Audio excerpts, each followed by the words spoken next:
Rachel Lawson was born on a crisp autumn morning in September of 1970 in New York City. She was the first daughter of Edward Lawson and Gloria Trent, a couple who embodied the values of success and refinement. Her father was a banker, a man who wore pressed suits, polished shoes, and carried himself with quiet authority. Her mother, on the other hand, dedicated much of her life to charitable causes, visiting hospitals, fundraising for children's programs, and trying to leave behind a legacy of kindness. Rachel grew up in a home where love was shown in gestures both big and small. There were family dinners at the long oak table, Sunday walks through Central Park, and evenings where her mother read aloud from thick leather-bound books. Rachel's younger sister, Melissa, adored her, often trailing behind her like a shadow, copying her mannerisms and asking endless questions. From the beginning, Rachel displayed a natural curiosity about the world. She loved stories, not just reading them, but inventing her own. As a teenager, she would often sit by her bedroom window with a notebook, scribbling down ideas for poems, short stories, and even entire novels. She had a gift for weaving emotion into words, a skill her teachers noticed early on. When Rachel walked into a classroom, she wasn't just another student. She was someone who saw meaning in the smallest details, someone who could turn an ordinary day into a story worth telling. Her high school years were filled with accomplishments. She won essay competitions, acted in school plays, and tutored classmates who struggled with writing. Yet she wasn't boastful or arrogant. People remember Rachel for her humility and for her ability to make anyone feel comfortable in her presence. She listened intently, she laughed easily, and she carried with her a sense of warmth that drew others in. After graduating high school with honors, Rachel chose to attend Brown University, where she pursued a degree in literature. Those years were transformative. She immersed herself in the works of great authors, spent countless hours in libraries, and developed a writing style that was both lyrical and sharp. Her professors often praised her for her insight, saying she had the rare ability to understand not only the words on a page, but also the emotions behind them. In 1992, she graduated at the top of her class. But Rachel's hunger for knowledge didn't end there. She moved on to New York University for a master's degree in creative writing. During this time, she lived in a small apartment on the Lower East Side, where the walls were lined with bookshelves, and the air always smelled faintly of coffee and ink. She spent long nights at her desk, writing until the early hours of the morning, determined to one day publish her own novel. Friends from that period recall Rachel as someone who balanced ambition with kindness. She never let her dreams overshadow the people around her. If a friend was in crisis, she was the first to show up. If someone was celebrating, she was the loudest voice cheering them on. She had a natural ability to make others feel seen, and that, perhaps more than anything else, defined her character. But while Rachel was building her career and shaping her future, fate was preparing an encounter that would forever change her life. It was during a literary event in Manhattan that she first met Victor Lawson. He was charming, with an easy smile and a voice that carried confidence. He introduced himself as an entrepreneur with interests in finance and real estate. To Rachel, who had always lived in the world of books and imagination, Victor seemed like someone from a different universe, a man who understood numbers and deals rather than metaphors and prose. Their connection was immediate. Victor showered Rachel with attention, sending flowers to her apartment, taking her out to fine restaurants, and making her feel cherished.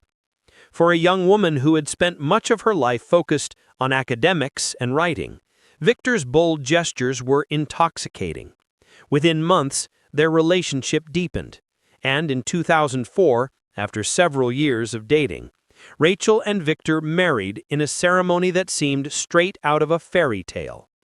Their union promised stability and love. They moved to Farmington, Connecticut, a quiet suburban town known for its tree-lined streets and friendly neighborhoods.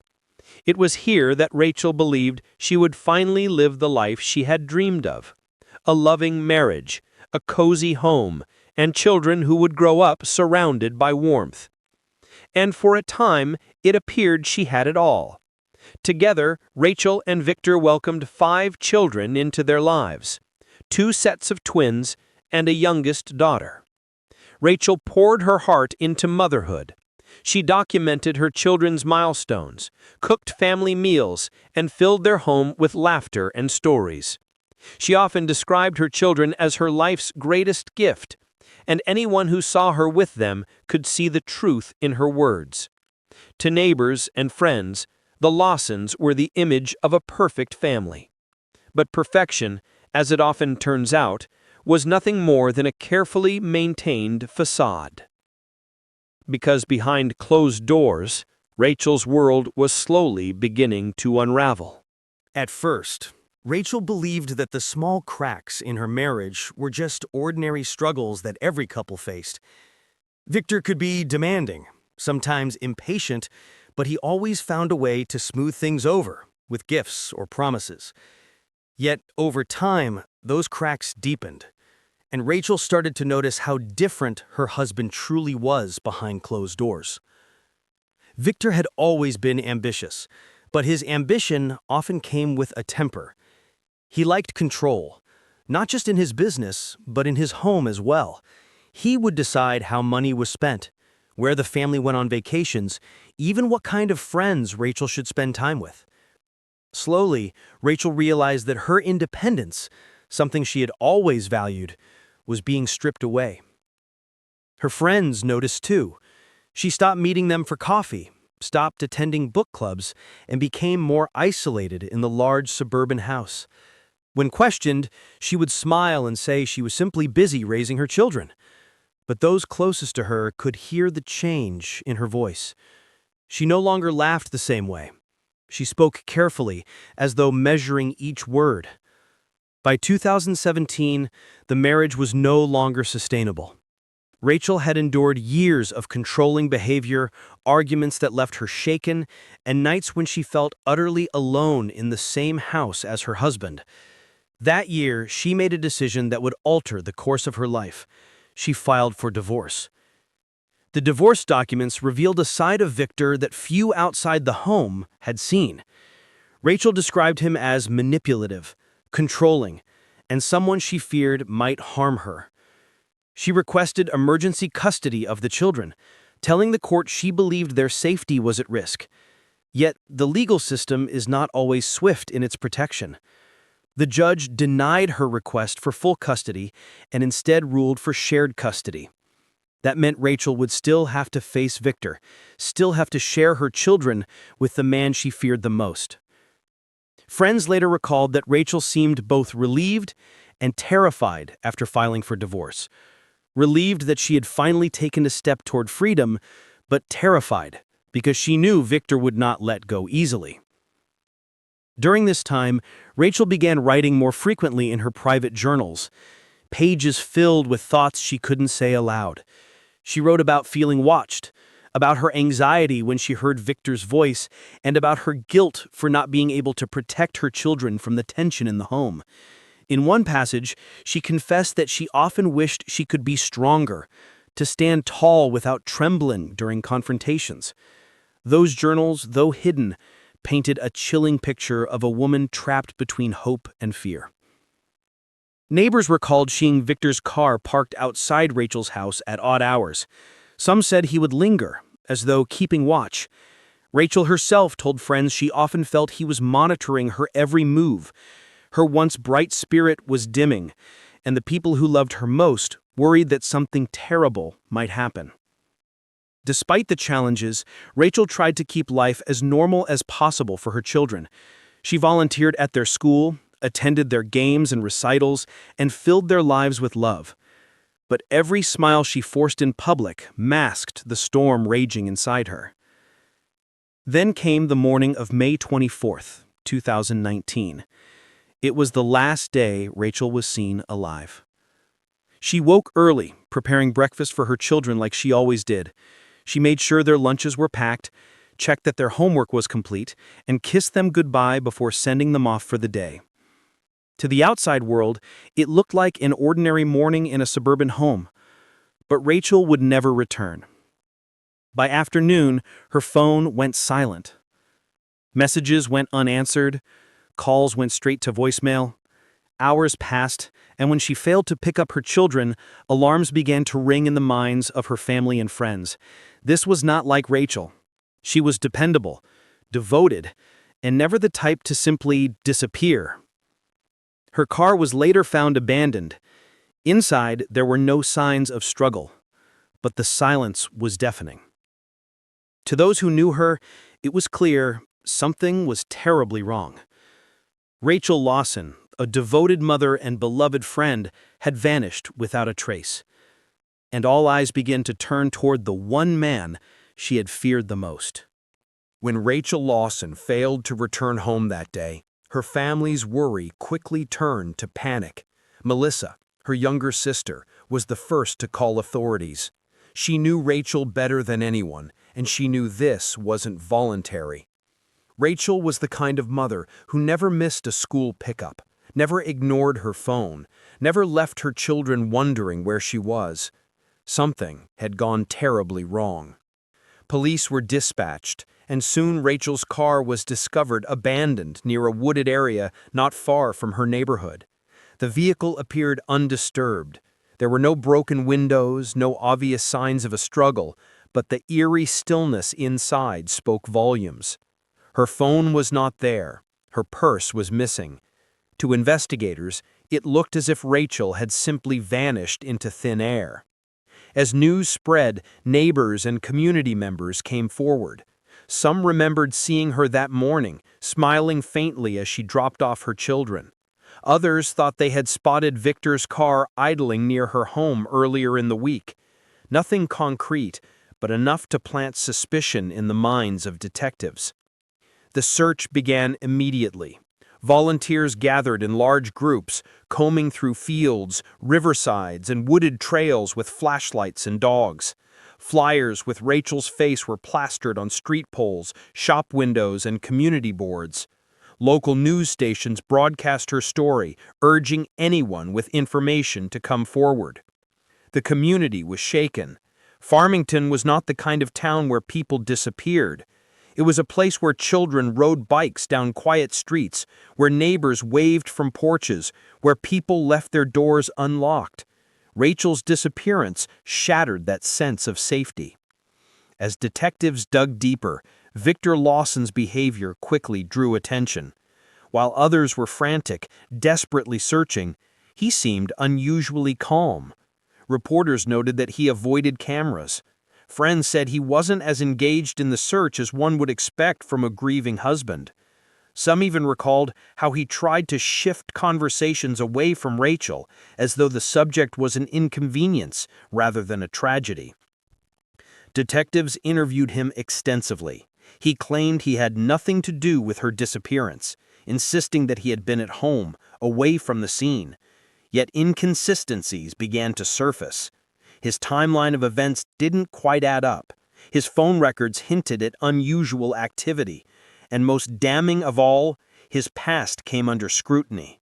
Victor Lawson, the man who had once charmed Rachel with flowers and promises, was not the picture-perfect husband he pretended to be. Investigators uncovered financial troubles, hidden debts, and even prior accusations of aggressive behavior. Behind the polished smile was a man desperate to maintain control, even if it meant destroying the one person who dared to leave him. Rachel's friends and family painted a chilling picture. They described her growing fear in the months leading up to her disappearance. They remembered her confiding that Victor followed her, that he tried to manipulate the children against her, that he wanted to ruin her if she left him. These testimonies gave investigators a clearer focus. The search for Rachel intensified. Helicopters scanned the countryside. Dogs picked up scents along riverbanks. Detectives examined surveillance footage from traffic cameras and businesses, trying to trace her last movements. Each lead brought a wave of hope, followed by crushing disappointment when nothing concrete was found. And yet, through it all, suspicion kept circling back to Victor. The FBI soon joined the case, bringing with them resources and expertise. They believed Rachel's disappearance was more than a simple missing person case. It was beginning to look like something far more sinister. When the FBI entered the case, the tone of the investigation shifted. What had begun as a local missing person search was now considered a high-profile matter. Rachel Lawson wasn't just another missing woman. She was a mother of 5, a beloved figure in her community, and her disappearance had left a trail of suspicion that pointed toward a man who seemed incapable of telling the truth. Agents pored over every detail of Victor Lawson's life. They subpoenaed his phone records, bank accounts, and travel history. They examined his digital footprint, from emails to text messages. What they discovered was a portrait of a man under pressure, financial strain, mounting debts, and a bitter custody battle that he was losing in the eyes of his community. In the weeks leading up to Rachel's disappearance, Victor's phone showed multiple late-night drives near her home. Surveillance cameras from nearby gas stations captured his car at odd hours. There were gaps in his story that he couldn't explain. And while Victor insisted he had nothing to hide, the evidence suggested otherwise. Friends of Rachel recalled that she had confided about her fears. She told them Victor had threatened her, that he warned her life would become unbearable if she left him. Her journals, now in the hands of investigators, painted a haunting picture of a woman who felt trapped, watched, and powerless against the man she had once trusted with her life. The search for Rachel expanded. Teams of volunteers searched rivers, abandoned buildings, and dense forests. Authorities organized large-scale searches with cadaver dogs and drones, covering miles of terrain.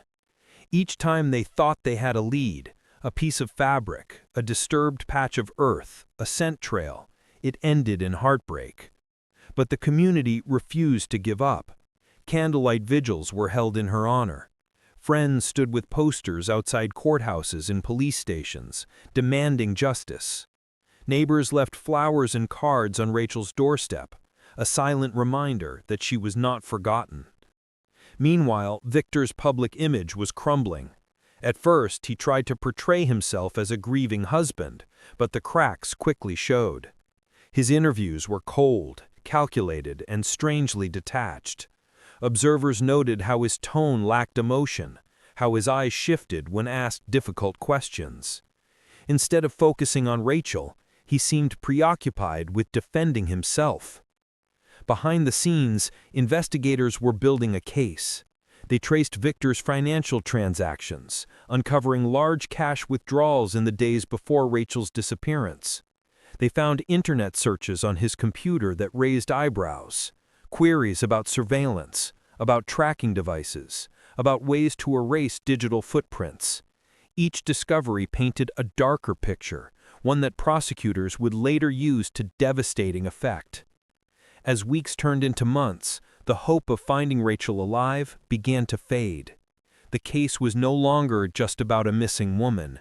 It was about proving who was responsible. And every path led back to Victor Lawson. Detectives now had to answer the most difficult question of all. If Rachel was gone, where was she? And could they ever bring her home? Months had passed, and the Lawson family remained in limbo. Rachel's children were now living with their grandmother, shielded from the storm that raged in the media. Every day they asked the same heartbreaking question, "Where is Mom?" And no one could give them an answer. The evidence against Victor Lawson had grown overwhelming. Surveillance tapes, DNA traces, the suspicious disposal of trash bags, his financial records, his threats. Every thread investigators pulled led back to him. Finally, prosecutors believed they had enough to move forward. On a cold morning, Victor was arrested and charged with murder, kidnapping, and tampering with evidence. The courtroom was packed with journalists, family members, and a community desperate for justice. As the trial unfolded, the prosecution laid out its case piece by piece. The bloody traces in the garage, the digital breadcrumbs, the videos of Victor and his mistress discarding incriminating bags, the chilling entries in Rachel's journal. The defense tried to argue that Victor was being framed, that Rachel had simply run away, and that someone else had planted the evidence. But it was too late. The picture painted was undeniable. A man who believed he could outsmart everyone, who thought he could silence his wife and still walk away free. Witness after witness testified. Friends spoke about Rachel's fear, her growing desperation, her pleas for protection. Experts explained how the evidence tied directly to Victor. Slowly, the weight of truth became impossible to ignore. But before the jury could deliver their verdict, something unexpected happened. On the morning of a crucial hearing, Victor failed to appear in court. Police rushed to his home and found him in his car, unconscious. In a final act of cowardice, Victor had tried to escape the consequences of his actions by taking his own life. He was rushed to the hospital, but within hours, he was gone. For Rachel's family, it was a bitter ending. The man responsible for her daughter's disappearance had cheated justice, leaving behind unanswered questions and no chance for a full confession. Rachel's body was never recovered. And yet, her story did not fade into silence. Her case ignited a movement across the state. Lawmakers pushed forward a domestic violence bill, one designed to give greater protection to women trapped in abusive relationships. They named it after Rachel, ensuring that her struggle, her bravery, and her tragic loss would never be forgotten.